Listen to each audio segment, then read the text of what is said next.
നിങ്ങൾ ഐമാക്സ് മൂവീസൊക്കെ കണ്ടിട്ടുള്ള ആളാണോ? എന്നാൽ നിങ്ങൾക്ക് കാണാൻ പറ്റിയൊരു പുതിയ സാധനം വന്നിട്ടുണ്ട്, ഇൻഫിനിറ്റി വിഷൻ. ഓക്കെ, സോ ഇതൊരു കോർപ്പറേറ്റ് അടീൻ്റെ സന്തതിയായിട്ട് വേണമെങ്കിൽ പറയാൻ പറ്റും ഇൻഫിനിറ്റി വിഷൻ എന്ന് പറഞ്ഞ കോൺസെപ്റ്റ്. ബേസിക്കലി ഈ വർഷം ഇറങ്ങാൻ പോകുന്ന 2 ബിഗ് ഫിലിംസാണ് Dune part 3, Avengers Doomsday. Okay, Avengers ഇറങ്ങുന്ന മാർവലാണ് ആൻഡ് മറ്റേ സൈഡിൽ ഡ്യൂണിൻ്റെ ആൾക്കാരുണ്ട്.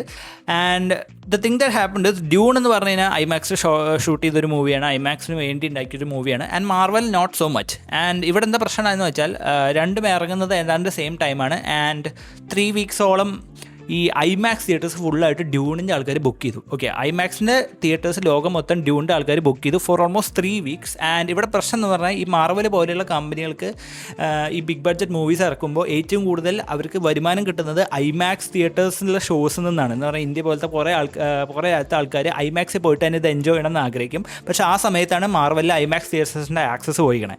ആൻഡ് ഈ സമയത്ത് മാർവൽ ഭയങ്കര എന്താ പറയുക, obviously they will be very mad. And Marvel Disney അവർ രണ്ടുപേരും കൂടിയിട്ട് പെട്ടെന്ന് ഇൻഫിനിറ്റി വിഷൻ എന്ന് പറഞ്ഞിട്ട് പുതിയൊരു സാധനം അനൗൺസ് ചെയ്യണം. ഓക്കെ, അപ്പോൾ നിങ്ങൾ വിചാരിക്കും ഇൻഫിനിറ്റി വിഷൻ എന്താണ്, പുതിയ തിയേറ്ററാണോ, പുതിയ സ്റ്റൈൽ ഓഫ് സിനിമയാണോ, അതെങ്ങനെ അവർ ഈ സിനിമയ്ക്ക് മുന്നേ റോൾ ഔട്ട് ചെയ്യുക? ഒബ്വിയസ്ലി അവർക്ക് റോൾ ഔട്ട് ചെയ്യാൻ പറ്റില്ല.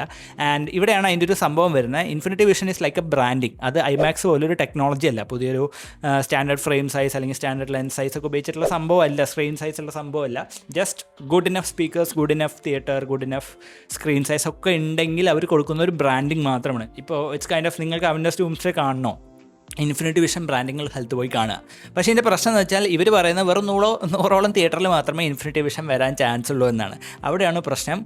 ഇന്ത്യ പോലെയുള്ള രാജ്യങ്ങളിൽ ചിലപ്പോൾ ഇത് വന്നു തന്നെ വരില്ല. ആൻഡ് ആൾക്കാർ ഭൂരിഭാഗം ഐമാക്സിലേക്ക് പ്രിഫർ ചെയ്യും unless it's solid fans. And മാർവലിൽ ഇപ്പോൾ പഴയ മാതിരി ഒരു ഹോൾഡ് ഇല്ലാത്തത് കൊണ്ടുകൂടി ഈ ഐമാക്സ് കിട്ടാത്തതുകൊണ്ട് തന്നെ എത്ര പേര് അവെഞ്ചേഴ്സ് ഡൂംസ്ഡേ കാണും, കാണും ഒരുപാട് പേര്, പക്ഷേ എത്ര പേര് കാണും എന്നുള്ള കാര്യം കണ്ട് തന്നെ അറിയണം. ആൻഡ് ഇവിടെ ഒരു ഇൻട്രസ്റ്റിംഗ് ഡൈനാമിക്കും കൂടി കാണാം. പണ്ടത്തെ മാർവലല്ല ഇപ്പോഴത്തെ മാർവലിൽ നിന്ന് പ്രൂവ് ചെയ്യുന്നൊരു സംഭവമാണ്. കാരണം അവരുടെ ഒരു മെയിൻ സ്ട്രീം അവെഞ്ചേഴ്സ് സിനിമയ്ക്ക് ഐമാക്സ് ബുക്ക് ചെയ്യാനുള്ള ബാർഗെയിനിങ് പവർ വരെ നഷ്ടപ്പെട്ടു എന്നാണ് ഈ ഒരു ഹോൾ സിനാറിയോ കാണിക്കുന്നത്. എന്തായാലും നമുക്ക് കണ്ട് തന്നെ മനസ്സിലാക്കുക എന്താ സംഭവിക്കാൻ പോകുന്നതെന്ന്. ഇൻഫിനിറ്റി വിഷനാണോ ഐമാക്സിനാണോ അവസാനം കൂടുതൽ സെയിൽസ് കിട്ടുകയെന്ന് കാണാം. So guys, thank you for watching this video. ഈ വീഡിയോ ഇഷ്ടപ്പെട്ടെങ്കിൽ നിങ്ങൾ എന്തായാലും ചാനൽ ഫോളോ ചെയ്യുക. This is A portion of my weekly tech recap. ഞാൻ എല്ലാ വീക്കും യൂട്യൂബിൽ റിലീസ് ചെയ്യുന്നതാണ്. അതിൻ്റെ ഒരു പോർഷൻ മാത്രമാണ്. ഞാൻ post short form content regularly. നിങ്ങൾക്ക് വീഡിയോ ഇഷ്ടപ്പെട്ടെങ്കിൽ എന്തായാലും യൂട്യൂബിൽ പോയിട്ട് നിങ്ങൾ ഫുൾ വീഡിയോ കാണുക. തീർച്ചയായിട്ടും ചാനൽ ഫോളോ ചെയ്യുക, ലൈക്ക് ചെയ്യാം. കാരണം ഇങ്ങനത്തെ ബിസിനസ്സും ടെക് കണ്ടൻറ്റൊക്കെ ഞാൻ റെഗുലറായിട്ട് പോസ്റ്റ് ചെയ്യുന്നതാണ്. ആൻഡ് നിങ്ങൾ ഇൻഡസ്ട്രിയിലുള്ള ആളാണ് അല്ലെങ്കിൽ നിങ്ങൾ ജോബ് മാർക്കറ്റിലുള്ള ആളാണെങ്കിൽ ഇങ്ങനത്തെ കാര്യങ്ങളൊക്കെ വെച്ചെങ്കിൽ നിങ്ങൾ റെഗുലറായിട്ട് അപ്ഡേറ്റഡ് ആയിരിക്കണം.